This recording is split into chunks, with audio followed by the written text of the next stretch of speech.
नमस्ते प्यारे बच्चों, जिसका आपको काफ़ी दिनों से इंतज़ार था क्लास 7th की बुक का, तो वो आ चुकी है हमारी हिंदी की मल्हार। तो इस साल आपको क्लास 7th में मल्हार पढ़ना है ना। तो चलिए हम देख लेते हैं आपको 7th में कौन कौन से आपके पाठ हैं, कौन कौन सी कविताएं हैं, कहानियां हैं जो आपको पढ़ना है। चलो देखते हैं।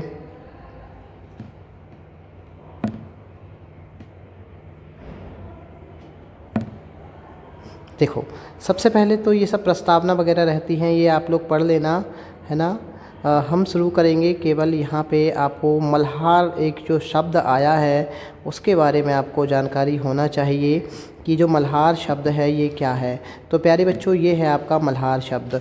तो ये मल्हार है जो ये एक भारतीय शास्त्रीय संगीत है, अर्थात ये इंडियन क्लासिकल जो म्यूज़िक है उसका एक राग है, उसका एक गीत है। ये मुख्य रूप से जब वर्षा ऋतु होती है, जब रेनी सीज़न होता है, तब ये गाया जाता है। वर्षा ऋतु में जो प्रकृति होती है वो नया रूप धारण करती है, मतलब जो नेचर होता है वो न्यू रूप धारण कर लेती है। इसका संबंध मतलब नेचर का संबंध होता है सृजन से, सौंदर्य से, नएपन और कृषि से भी, क्योंकि इस टाइम पे हम खरीफ की फसल चावल को बोते हैं। तो ये जो पुस्तक मल्हार है ये अपने गठन, विषय वस्तु और गतिविधियों, विषय वस्तु मतलब सब्जेक्ट जो वगैरह होंगे, और गतिविधि मतलब क्या होता है, एक्टिविटी में क्या करेगी, सृजन, क्रिएटिव, सौंदर्य और नएपन पर ये बल देगी। तो ये हमने दिया आपको परिचय, आपकी न्यू जो पाठ्य पुस्तक हिंदी की आई है। चलिए हम आगे और डिस्कस करते हैं इसमें। तो प्यारे बच्चों, इसकी जो विषय क्रम है हम उसको एक बार बहुत अच्छे से समझ लेते हैं कि विषय क्रम में आपके क्या होने वाला है। तो प्यारे बच्चों, विषय जो आपका होने वाला है, सबसे पहला जो विषय क्रम होने वाला है आपका हिंदी का विषय क्रम, तो यहाँ पे हम देख लेते हैं। तो जो हमारा पहला चैप्टर होने वाला है बच्चों, वो होने वाला है माँ कह एक कहानी, और ये कविता है और इसे लिखा है मैथिली शरण गुप्त ने। जो मैथिली शरण गुप्त कवि है, इन्होंने लिखा है माँ कह एक कविता।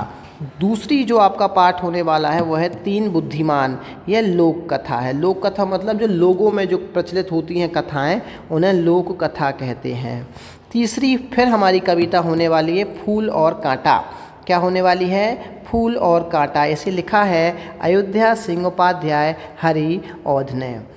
नेक्स्ट है हमारा निबंध, है ना, पानी रे पानी। इसे लिखा है अनुपम मिश्र ने, और ये केवल पढ़ने के लिए है।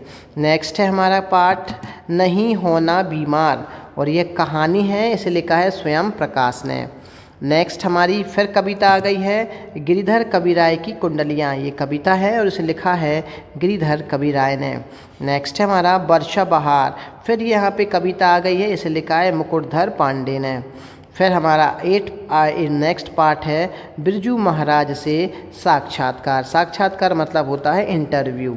नेक्स्ट देखेंगे हमारा 9th चैप्टर जो होने वाला है प्यारे बच्चों, वो होने वाला है चिड़िया, और वो क्या है, कविता है। और अंतिम पार्ट है हमारा मीरा के पद। तो हम आपको बता दें, जो आपकी ये बिल्कुल न्यू बुक आई है, इसमें कविता बहुत सारी है ना।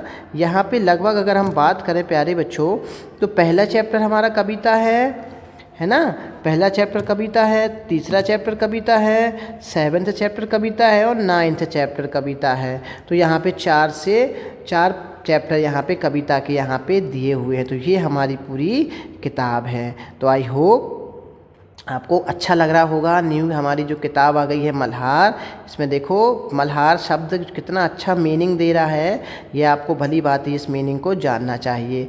चलिए आज के लिए इतना ही। कल से हम अपने रेगुलर पार्ट स्टार्ट करेंगे। हमारा पार्ट 1 जो कविता पार्ट 1 है वो हमारा कल से स्टार्ट होगा। धन्यवाद।